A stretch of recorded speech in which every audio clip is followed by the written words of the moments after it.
ফুটবলে যদি রিজেক্ট ডিওর দেবার নিয়ম থাকতো নিঃসন্দেহে এই অ্যাওয়ার্ড উঠতো এমিলিয়ানো মার্টিনেজের হাতে। সমর্থকদের কাছে বিদায় নিলেন জায়ান্ট কোনো ক্লাবে যাবেন দেখে। বাস্তবতা হচ্ছে বড় কোনো ক্লাব তাকে নিচ্ছে না দলে।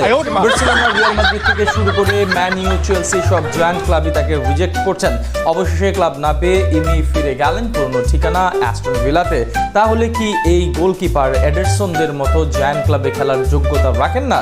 সেই সব প্রশ্নের উত্তর থাকছে রিপোর্ট।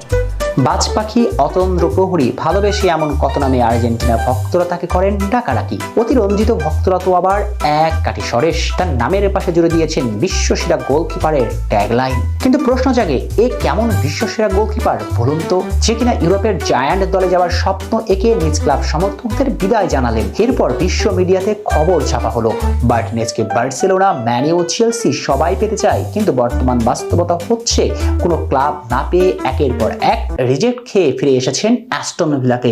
এটাই কি তবে একজন বিশ্বসেরা গোলকিপার? এমি মার্টিনেজ কি আসলেই অ্যালিসন এডারসনের সমতুল্য?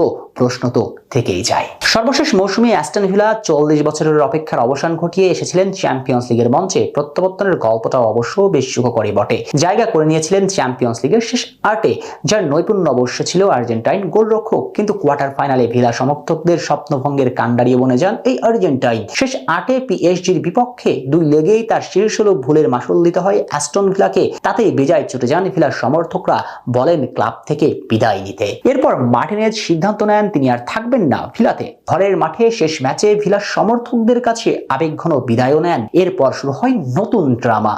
একের পর এক রিউমার্স আসতে শুরু করে। কখনো বার্সেলোনা, কখনো ম্যানচেস্টার ইউনাইটেডের সঙ্গে ডিল করতে চলেছেন এমি ভক্তরাও তাকে জায়ান্ট ক্লাবে দেখার স্বপ্ন আঁকতে শুরু করে, যাতে ক্লাবের অর্জনে অ্যালিসনের সমান হতে পারেন এই গোলকিপার। কিন্তু চাইলে কি আর অ্যালিসন বেকার হওয়া যায়? না, যায় না। এমি মার্টিনেজের মতো গোলকিপাররা ক্লাবের অর্জনে লিভারপুল বাজ পাখির মতো হতেও পারবেন না।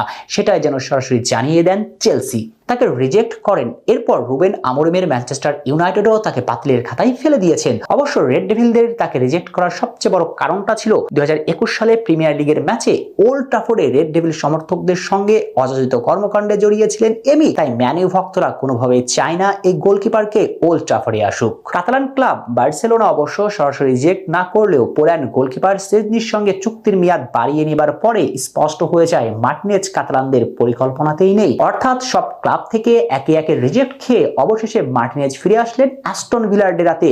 খবর